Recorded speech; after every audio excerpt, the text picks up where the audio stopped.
saya sangat menyesal kalau ada seorang yang mempertentangkan antara Habib, Syekh dan sebagainya. Karena apa? Semua itu dasarnya Al-Quran dan hadis. Semua umat Islam adalah inginnya husnul khotimah.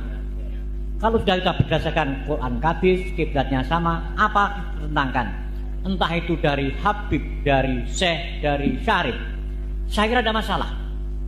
Kok itu bagi saya sebagai seorang muslim kok malah remeh sekali orang yang menentangkan antara keturunan itu, kok saya kira kok tidak baik itu bagi saya sebagai orang muslim.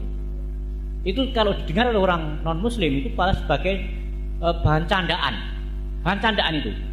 Oke, karena maaf, itu sudah Habib itu sudah luar biasa, penggemarnya luar biasa. Dia menyebabkan agama Allah di muka bumi ini. Kenapa dipertentangkan? Bahkan cuma tes darah dan sebagainya itu bagi saya tidak baik untuk orang muslim.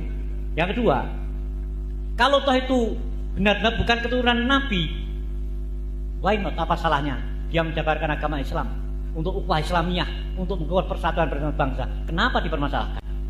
Yang ketiga, orang yang mempermasalahkan itu tujuannya apa? Memecah belah atau untuk seakan golongan dia sendiri?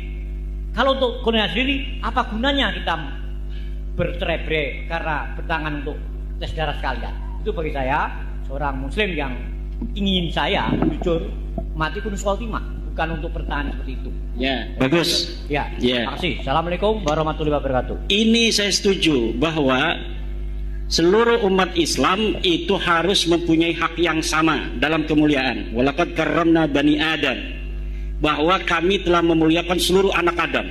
Dan ini yang sedang kita perjuangkan, bahwa tidak ada kaitan kemuliaan di hadapan Allah dengan keturunan. Kalaulah selama ini orang itu sudah mulia dengan ilmunya, dimuliakan oleh masyarakatnya, tidak melihat keturunan siapa dia, kalau dia punya ilmu wajib dimuliakan. Kan itu setuju Pak ya? Nah, masalahnya sekarang ada orang yang mengaku keturunan Nabi mengatakan bahwa secara dat mereka sudah berbeda dari orang lain, bahwa kalaupun mereka bodoh, mereka mabok, mereka lebih mulia sendalnya dari kepala kiai. Dan ini yang tidak sesuai dengan ajaran Islam. Kalau dikatakan mereka menyebarkan Islam, mereka menyebarkan Islam di mana?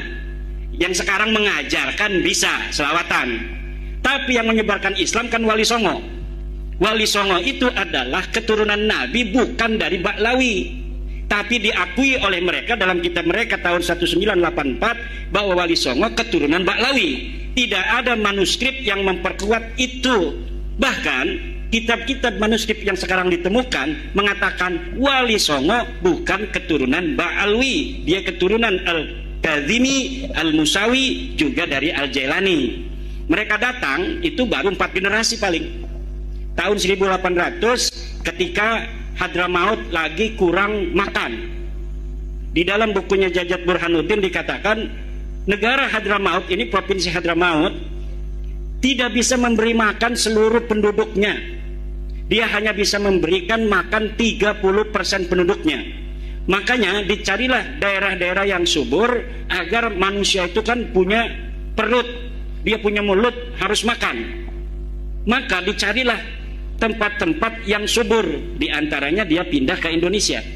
Itu kayak misalnya Ustadz Taufik Segaf itu baru 3 keturunan ada di sini. Kakeknya baru 1914 pindah ke Indonesia. Sekarang 2024, baru berapa puluh tahun.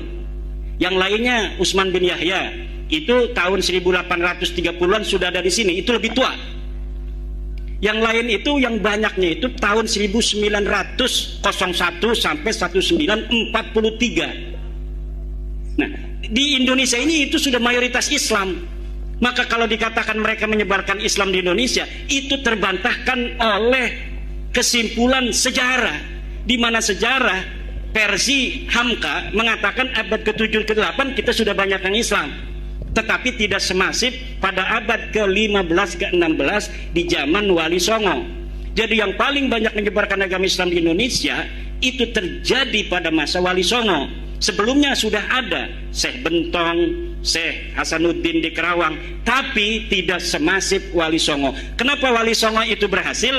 Karena Wali Songo bukan hanya ulama, juga mereka adalah pemerintah. Oke.